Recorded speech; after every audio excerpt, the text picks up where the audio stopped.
বিধায়ক আব্দুল বাতিন খণ্ডকাৰৰ টিকট ব্যৱসায়ৰ বিৰুদ্ধে নিষ্ঠাবান কংগ্ৰেছীৰ ৰণদংকা।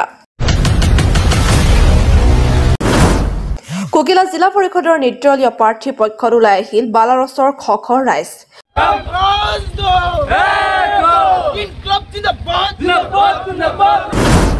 প্ৰাক্তন সভাপতি সেকান্দাৰ প্ৰধানীৰ বিৰুদ্ধে ক্ষোভ প্ৰকাশ কংগ্ৰেছী।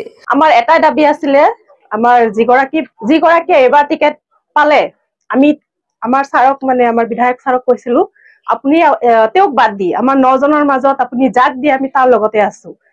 কিন্তু ছাৰে আমাৰ কথা আমাক ডিনাই কৰি সেইগৰাকী দুৰ্নীতিগ্ৰস্ত ব্যক্তিক টকাৰ লোভত হয়তো আমাক সেই টকাৰ কাৰণ আমি দুৰ্নীতি কৰা নাই, দুৰ্নীতি কৰি আমি টকা ইনকাম কৰিব পৰা নাই, যাৰ কাৰণে আমি টকাৰ ওচৰত হাৰ মানিছো। টিকট বিক্ৰী পৰিণতি ভুগিব 2026-ত। কংগ্রেসের রাজনীতি যে ব্যাপার হয়ে গেছে, এই ব্যাপার এই বিজনেস বন্ধ করার কারণে আপনাদের নির্দলীয় প্রার্থী রমেশউদ্দিনক ভোট দি বিপুল ভোটত জয়যুক্ত করক। আমার এই তেজপুরত যাই বিপদত পৰিছিল ময়ে উদ্ধাৰ কৰি আনিছিলো তাৰ পৰা। সেইবাবে মই মানুহৰ সহায় সহযোগিতা সদায় কৰি থাকো। মছজিদ মাদ্ৰাছা সকলোতে মই দান দক্ষিণা কৰি থাকো। গৰীব দুখীয়া মানুহক সদায় সহায় কৰি থাকো। বঙাইগাঁও জিলাৰ চিজনগাম সমষ্টিত কংগ্ৰেছৰ টিকটৰ নামত বিধায়ক আব্দুল বাতিন খণ্ডকাৰে ব্যৱসায় আৰম্ভ কৰিছে। এই ব্যৱসায় বন্ধ কৰিব লাগিব। জিলা পৰিষদৰ টিকটৰ বাবে 25 লাখ টকালৈ সেকেন্দাৰ প্ৰধানীক 11 নং কুকিলা জিলা পৰিষদৰ প্ৰাৰ্থিত্ব প্ৰদান কৰিছে বুলি গুৰুতৰ অভিযোগ উত্থাপন কৰে বঙাইগাঁও জিলা কংগ্ৰেছৰ উপ-সভাপতি দেৱান আব্দুল হায়ে। লগতে টকাৰ লেনদেনেৰে জিলা পৰিষদ আৰু আঞ্চলিক পঞ্চায়তৰ টিকট প্ৰদান কৰাত সংবাদমেলযোগে ঘোষণা কৰাৰ সাহস হোৱা নাই বিধায়ক আব্দুল বাতিন খণ্ডকাৰ আৰু জিলা কংগ্ৰেছৰ সভাপতি আবুল কাছেমৰ। টকাৰ লোভৰ বিধায়কজনে দুৰ্নীতিকাৰী সেকেন্দাৰ প্ৰধানীক প্ৰাৰ্থিত্ব প্ৰদান কৰিছে বুলি গুৰুতৰ অভিযোগ উত্থাপন কৰে ৰাজ্যিক মহিলা মৰ্চাৰ সম্পাদিকা নাহিদা চৌধুৰীয়ে। 10 গৰাকী দাবীদাৰ আছিল যদিও 9 গৰাকী একত্ৰিত হৈ ৰমেশউদ্দিনক নিৰ্দলীয় প্ৰাৰ্থীৰূপে প্ৰক্ষেপিত কৰিছে। আজি বালাৰছৰ ৰাজীৱ ভৱনৰ সন্মুখত এইদৰে শ কংগ্ৰেছ কৰ্মীয়ে একত্ৰিত হৈ এইদৰে মন্তব্য কৰে। Desk report any live. আমি ভাৰতীয় জাতীয় কংগ্ৰেছ দলৰ পৰা 10 গৰাকী প্ৰাৰ্থী এইবাৰ কুকিলা জিলা পৰিষদৰ প্ৰাৰ্থিত্ব প্ৰত্যাশী আছিলো। আমাৰ এটাই দাবী আছিলে, আমাৰ যিগৰাকীয়ে এইবাৰ টিকেট পালে আমি আমাৰ ছাৰক আমাৰ বিধায়ক ছাৰক কৈছিলো, আপুনি তেওঁক বাদ দি আমাৰ 9 জনৰ মাজত আপুনি যাক দিয়ে আমি তাৰ লগতে আছো। কিন্তু ছাৰে আমাৰ কথা আমাক ডিনাই কৰি সেইগৰাকী দুৰ্নীতিগ্ৰস্ত ব্যক্তিক টকাৰ লোভত হয়তো আমাক সেই টকাৰ কাৰণ আমি দুৰ্নীতি কৰা নাই, দুৰ্নীতি কৰি আমি টকা ইনকাম কৰিব পৰা নাই, যাৰ কাৰণে আমি টকাৰ ওচৰত হাৰ মানিছো। সেইকাৰণে আমি সিদ্ধান্ত লৈছো, আমি 9 জনে মিলি সিদ্ধান্ত লৈছো যে আমি আমাৰ মাজৰ পৰাই এজনক আমি আগবঢ়াই লৈ যাম। আমি এই অন্যায়ৰ বিৰুদ্ধে আমি বিদ্ৰোহ কৰিম, দুৰ্নীতিৰ বিৰুদ্ধে বিদ্ৰোহ কৰিম। আমি দলৰ কোনো বিৰোধ নহয়, আমি এই ভুল সিদ্ধান্তৰ বিৰোধ কৰিবৰ কাৰণে ওলাই আহিছো।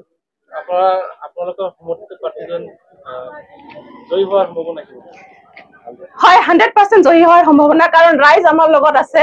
ৰাইজ আজি বিক্ষোভ, আজি পঞ্চায়তৰ টিকেট প্ৰদানত যিটো দুৰ্নীতি হৈছে সেইটোত আমাৰ প্ৰতিজন আজি বৰ্তমান সমাজৰ প্ৰতিজন ব্যক্তি সজাগ, প্ৰতিজনে লক্ষ্য কৰিছে যে কি ধৰণেৰে টিকেট প্ৰদান কৰা হৈছে। ৰাইজ আমাৰ লগত আছে, আমি ৰাইজৰ সমৰ্থিত প্ৰাৰ্থী। আৰু আজি মই বঙাইগাঁও জিলা কংগ্ৰেছৰ উপ-সভাপতি। মই 35 বছৰ ধৰি কংগ্ৰেছৰ সংগঠন কৰি আছো আৰু সাংগঠনিক ব্যক্তি হিচাপে বঙাইগাঁও ডিষ্ট্ৰিক্টৰ ভিতৰত যদি 5 জন বা 10 জন কাউণ্ট কৰে তাৰ ভিতৰত মই নিশ্চয় কৰিম। মই একচুৱেল প্ৰতিটো ইলেকশ্যন আহে, ইলেকশ্যনত বহুতে টিকেট বিচাৰে, কিন্তু টিকেট বিচাৰিলেও টিকেট চিলেকশ্যনৰ যিটো পদ্ধতি সেই পদ্ধতিৰ গোটেইখিনি তেওঁ ধূলিসাৎ কৰি পেলাই তেওঁ বেপাৰ কৰিছে। ইয়াতে কোনোবাৰ পৰা তেওঁ 25 লাখ লৈছে, কোনোবাৰ পৰা 35 লাখ বিচাৰিছে। আৰু এনেকুৱা মানুহ আপোনালোকে এনেও গম পাব লাগে যে আজি আমাৰ নমিনেশ্যনৰ শেষ দিন গ'ল, আজি 11 তাৰিখ, আজি নমিনেশ্যনৰ শেষ দিন। কিন্তু সেইজন ব্যক্তিয়ে আমাৰ বঙাইগাঁও জিলা কংগ্ৰেছৰ প্ৰেচিডেণ্টে কওক, আমাৰ উত্তৰ সভাপতি বিধায়ক আব্দুল বাতিন খণ্ডকাৰে কওক, তেওঁলোকৰ সাহস হোৱা নাই এতিয়ালৈকে যে তেওঁলোকে এখন প্ৰেছ মিট দি পেলাই কাক ক'ত কিহৰ টিকট দিলে সেইটো ক'বলৈ তেওঁলোকৰ সাহস হোৱা নাই। এতিয়ালৈকে তেওঁলোকে প্ৰকাশ কৰা নাই। মই কিন্তু দেখা নাই, কৰিছে নেকি আপোনালোকে গম পাব পাৰে। মই কিন্তু এতিয়ালৈকে দেখা নাই যে তেওঁলোকে প্ৰেছ মিট দি পেলাই টিকেট বিতৰণৰ ঘটনাটো বা টিকেট কাক দিলে এইটো তেওঁলোকে প্ৰকাশ কৰিছে। মই কিন্তু দেখা নাই।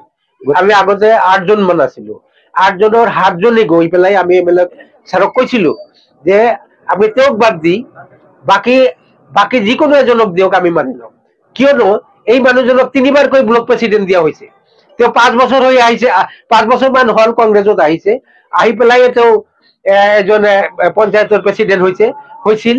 প্ৰেচিডেন্ট হোৱাৰ পিছত তেওঁৰ কাৰ্যকালত আপোনালোকে নিশ্চয় লক্ষ্য কৰিছে তেওঁ এজন ব্যৰ্থ পঞ্চায়ত প্ৰেচিডেন্ট হিচাপে আপোনালোকৰ এই অঞ্চলৰ মানুহে আমাক কয়। গতিকে সেইজন মানুহক কিয় ইমান মিতিৰালি কি হ'ল তেওঁৰ লগত? নিশ্চয় পইচাৰ খেলি মেলি, পইচাৰ লেনদেনৰ বিনিময়ত এই কাম হৈছে। গতিকে আমি আমাৰ বিধায়কক ধিক্কাৰ দিছো আৰু আমি তেখেতক এটা শিক্ষা দিয়াৰ কাৰণে আমি এইটো লৈছো। এইটো মাত্ৰ আমাৰ ৰমেশউদ্দিন আমাৰ কেণ্ডিডেট নহয়, আমাৰ জিলা পৰিষদত 6খন পঞ্চায়ত আছে। 6খন পঞ্চায়তৰ ভিতৰত আমি 6টা কাউন্সিলৰো দিছো, এপি মেম্বাৰ। আমাৰ এই নিৰ্দলীয় কমনছৰ পৰা এনেও এইবাৰ জিপি মেম্বাৰ বিলাক নিৰ্দলীয়, গোটেইখিনি নিৰ্দলীয় হ'ব।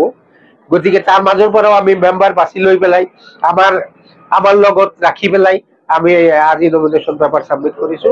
আশা কৰো আৰু ৰাইজক অনুৰোধ জনাম যে ৰাজনীতি, কংগ্ৰেছৰ ৰাজনীতি যে বেপাৰ হৈ গৈছে, এই বিজনেস বন্ধ কৰাৰ কাৰণে আপোনালোকে নিৰ্দলীয় প্ৰাৰ্থী ৰমেশউদ্দিনক ভোট দি বিপুল ভোটত জয়যুক্ত কৰক। আমি একচুয়ালি নিৰ্দলীয় হবলৈ বাধ্য হৈছো। তাৰমানে আমি কংগ্ৰেছাই দলৰ পৰা টিকেট বিচাৰিছিলো। আমি ইয়াতে 3জন আছো। আমি টিকেট বিচৰাৰ পিছত আমাক আশ্বাসো দিছিল, বাধ্যকো আশ্বাস দিছিল, আমাকো আশ্বাস দিছিল, আমাৰ দেৱানদাকো আশ্বাস দিছিল, কিন্তু আমাক টিকেট নিদিলে। টিকেট একচুয়ালি বিক্ৰী হৈছে, আমি গম পাইছো, যিখিনি আমি খবৰ পাইছো টিকেট বিক্ৰী হৈছে। আমি গোটেই কেইজন কেণ্ডিডেট 10জন আমি টোটাল কেণ্ডিডেট আছিলো। আমি এজনে টিকেট পাইছে, বাকি 9জনে মিলি আমি সিদ্ধান্ত লৈছো যে নিৰ্দলীয় ঐক্য মঞ্চৰ পৰা আমি কেণ্ডিডেট আগবঢ়াব লাগে আৰু বাকি 8জনে মোক সিলেকশন কৰিছে। সেই মৰ্মে মই আজি বঙাইগাঁৱত নমিনেশ্যন পেপাৰ সাবমিট কৰি আহিলো। মইতো যোৱা লকডাউনৰ সময়ত কিমানখিনি কাম কৰিছো সকলো সাংবাদিক বন্ধু বান্ধৱীসকলে জানে আৰু ছচিয়েল মিডিয়াৰ সকলো কম বেছি সকলোৱে গম পায় যে মই এই লকডাউনৰ সময়ত কেনেকুৱা মানুহক সহায় কৰিছিলো।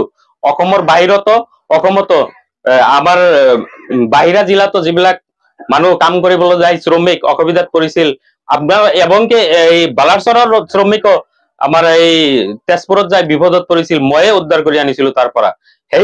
সেইবাবে মই মানুহৰ সহায় সহযোগিতা সদায় কৰি থাকো আৰু সামাজিক কাম বিলাক কৰি থাকো। মছজিদ মাদ্ৰাছা সকলোতে মই দান দক্ষিণা কৰি থাকো, গৰীব দুখীয়া মানুহক সদায় সহায় কৰি থাকো। সেই মৰ্মে মই সেই আশীৰ্বাদ লৈ মই ৰাইজৰ ওচৰত যাম যে মই আপোনালোকৰ সামাজিক কাম সদায় কৰি থাকো আৰু অহা দিনবোৰত মোক প্ৰতিনিধি বনাই আপোনালোকে আৰু ভালকে কৰিবলৈ সুবিধা কৰি দিয়ে যান, এইখিনি মই আবেদন লৈ মই ৰাইজৰ ওচৰত ভোট বিচাৰি যাম।